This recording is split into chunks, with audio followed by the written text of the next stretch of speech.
Hi, this is Steve, also known as your friendly neighborhood man in Magenta wig. Now, I haven't done a video like this before, basically because I have nothing planned, and I'm not going to edit this at all. The reason I'm making this video is because the video I was working on is taking too long to put together. It's probably actually going to be split into like 2 or 3 parts, because it ended up way longer than I thought it would, but yeah. So I didn't want to keep people waiting, especially since I wanted to start this, videos as myself thing. So I just figured I would say screw it, just come out here, put the camera down, and just talk about whatever's on my mind. And drink stuff. Unfortunately, I'm not boozing it up with my red Solo cup. This is actually full of generic grocery store blue raspberry drink, unfortunately with no alcohol in it. I think it's raining outside. I had a hell of a time getting home from the grocery store too, because it was torrential downpour to the point where my windshield wipers couldn't actually keep up with it. It was the most dangerous drive home I've had in years. As long as I can remember, this is the most dangerous. Like, I didn't know if I was going to hit, like, the middle of the road, the barrier in the middle, or, I didn't know what lane I was in. I couldn't see the dividers. So, yeah, I'm so glad to be here. But, I survived.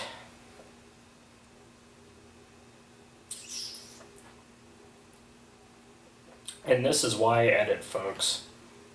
I edit every time my mouth goes dry and I have to take a drink of something. So, what's new? I don't know. It is almost the weekend. I'm excited for this weekend because the JCCB is doing their alumni show. I always love seeing that, seeing old cast members from before my time. This month, October is always like Rocky Overload. I didn't realize there was another one this soon because there was one last Friday. But yeah, this is the start of October. This year's really going fast, and October means, Rocky every week. And then I think the week right after they're done, the week after Halloween, I have to go back to Rochester, New York, and I'm in their show as both the Crim and Trixie. Neither of which I've played before, so that'll be an experience. But yeah, I just gotta think of something to do for Trixie. I gotta make it funny. I gotta make it sexy. I'm not sure what I'm gonna do yet. It might involve the Magenta wig. It'll probably involve the Magenta wig in some way, but I'm not 100% sure what it's gonna be. But yeah, the video I'm working on is about Weezer. When I went to Rochester to rehearse last weekend, I kind of had a Weezer marathon there and back because it's about a 5-hour drive there and then a 5-hour drive back. And, I've never really listened to Weezer in order before. I know that their styles changed and they made some good choices and some very bad choices. So I kind of wanted to experience that firsthand. I know most of their albums. I wasn't too familiar with Everything Will Be Alright in the End, and I wasn't familiar at all. I wasn't familiar at all with the White Album, which just came out. This was actually my first time hearing it, so yeah, that'll be a little video series about that. I intended to do like 30 seconds on each album, but me, I tend to ramble a little bit, so it ended up being about 40 minutes of footage, which I'm gonna cut down to about, I don't know, 20 total. So, you don't have to hear me ramble on about the genius of Rivers Cuomo too long. But, I feel like I have a burp that needs to come out, but it doesn't want to come out. Oh yeah, that's right. See, I haven't really watched the TV in my apartment at all. I keep buying movies and not watching them. I have Ghostbusters 1 and 2 sitting there in plastic wrap, and I haven't watched either of them. Oh, what else do I have on my movie shelf here? Almost Famous, Untitled. See, I feel bad because my mom really likes Almost Famous. She really enjoys that movie. Anytime she's ever watched it, she saw the untitled version, which you may or may not be aware was Cameron Crowe's attempt to edit the movie into what he intended it to be, because whatever company put it out, I think it was DreamWorks? Yeah, I think that was a DreamWorks movie.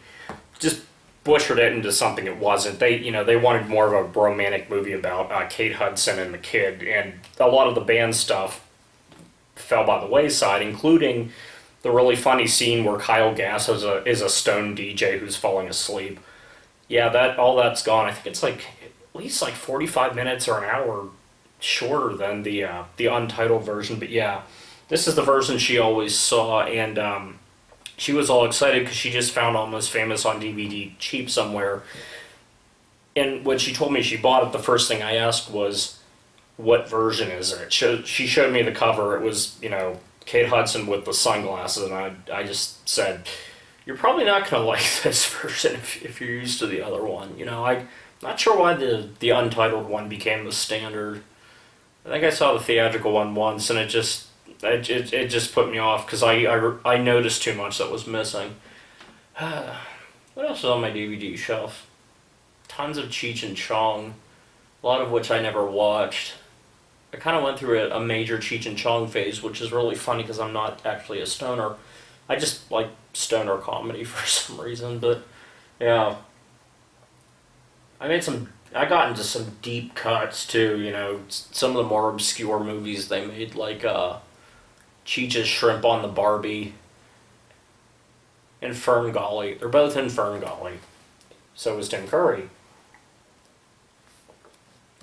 What else do I have in there? Where's this? I forgot I had this. I found this at a flea market once. It's a Asian version of, I'm not sure what Harry Potter movie it's, but I'm assuming it's the Chamber of Secrets, because the DVD itself just says Harry Potter, but the title Chamber of Secrets is taped to the front of the cover, and of course in bootleg Asian DVD fashion. This is the synopsis of whatever Harry Potter movie it is. Seeing his beautiful wife in the arms of another manus, more than Anne Dufresne can stand but what happens neved Eve more so king. A-N-D-Y, Aya convicted of her murder and sent to Shawshank prison for life. The E-season consist here eat they by Red Morgan FEEEEman. 1989 Best AP Prorogued. Look, I get what movie they stole this from, but I can't even begin to figure out what some of this Best AP Prorogued Mickey Marvin A Aritua Akor and yeah. At least I get Morgan Freeman's name right the second time. And the credits on the bottom, I think, are from something. Yeah, the credits on the bottom of the cover are from John Q, because it says Denzel Washington and Robert Duvall, James Woods, Anne Heche, Eddie Griffin, none of whom are in Harry Potter and the Chamber of Secrets. So there's that.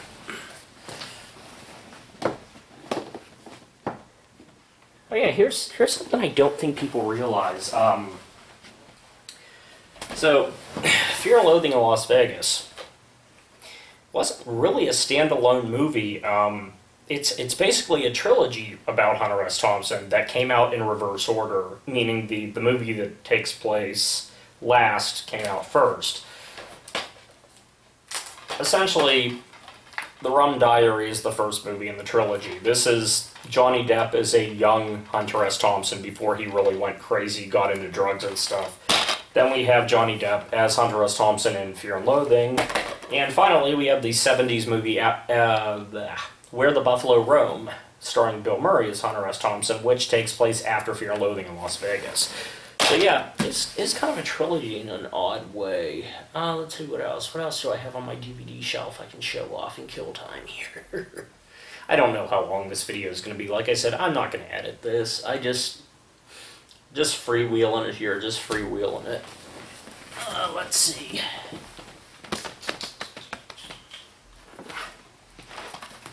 Tommy Chong's movie Far Out Man. Now, what bugs the crap out of me... You can tell I'm tired. I'm stumbling so much. What bugs the crap out of me about this movie... This is like the main DVD release of this, and it's such poor quality. Like, it's the worst DVD I've ever seen because the picture is very, like, second or third generation VHS. It's, like, tinted green. The color's really off. Just not a very good quality DVD. Now, I actually found this movie again. I found this, like, collection of, like, frat boy stoner movies and stuff in the, like, $5 bin at Kmart. This also has Far Out Man. The color is correct, but it has so much like compression and motion blur on it, you can't really sit through it. It just kind of gives you a headache after a few minutes. So that's one thing I've always kind of wanted to do is like, you know, load this into a video editing program and try to fix it up.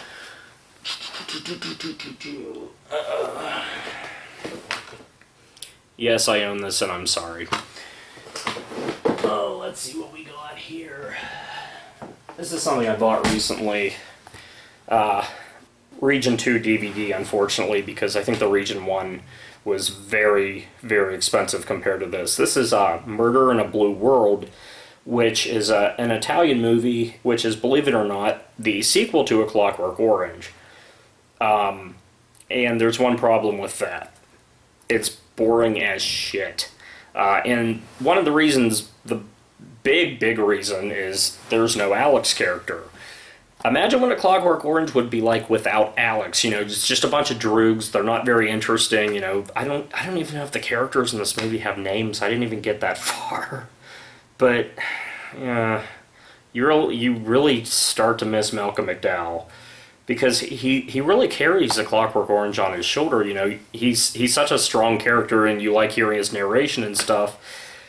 If you took him out of the equation, you'd basically have this, and this is just not that entertaining.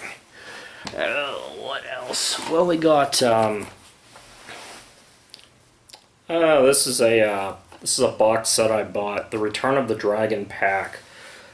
Basically a bunch of Bruce Lee rip-off movies that were put out to cash in on his death. The reason I bought this was because of the movie The Dragon Lives Again, where, well, I'll just read this, because this sums it up. The spirit of Bruce Lee goes to hell and is offered a chance to get out by fighting his way through various opponents, including 007, ninjas, and other assorted fighters, including Popeye. This campy classic is full of hard-hitting action, top-of-the-line kung fu mayhem. Yeah, I had heard for years that there was a movie where Bruce Lee went to hell and met James Bond, and I think this might be the only place you can get it on DVD. I'm not sure. This is the only place I saw it on DVD. Speaking of foreign Bonds, too, this is Mr. Bond, which is a Bollywood flick from 1992, so yes, Bond sings. It's funny because the first, like, 10 minutes of this movie just directly rip off the beginning of Never Say Never Again. Like, you know the beginning of Never Say Never Again where you see Connery, like, running through the jungle and taking out bad guys, and then, he sees this girl tied to a bed and she sticks a knife in his side, and then you find out it was like, he's playing, like, war games. He's doing, like, a training thing. That is exactly how this movie starts. How Eon didn't sue over this, I don't know. I have some other odd Bonds here. From Beijing with Love, starring Stephen Chow as James Bond. I think he's the guy that was in, what was it called? Kung Fu Hustle. Yeah. So yeah, odd Bonds. And of course I have...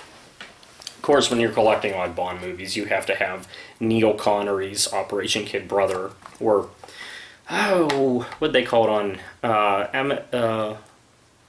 MST3K did it under the name Operation 0007, I think. Yeah.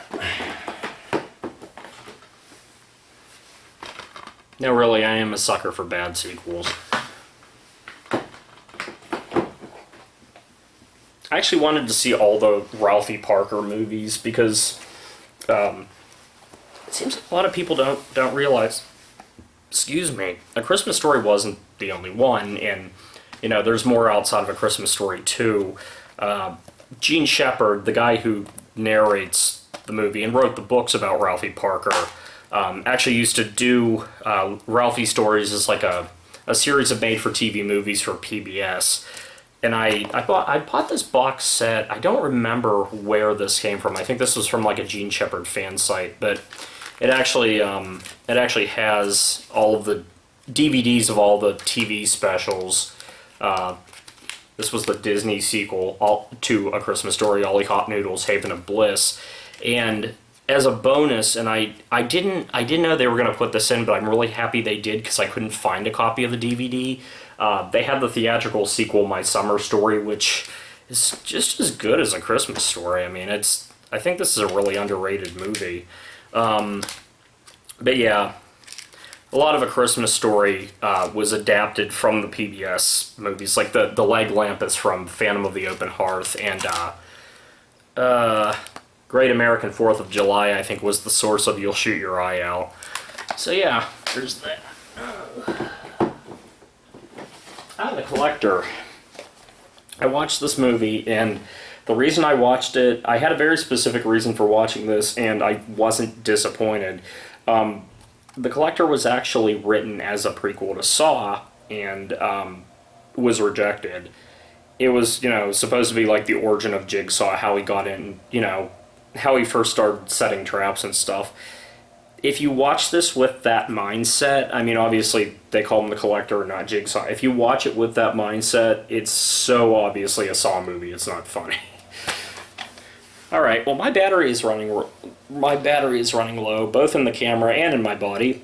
So, hopefully you enjoyed this little just impromptu moment with me, Steve, also known as your friendly neighborhood man in Magenta wig. I'm going to sleep. If anyone actually enjoyed this, tell me, because I'll just, you know, I can make more videos like these. Hopefully my real video comes out soon. Until then, I bid you good night.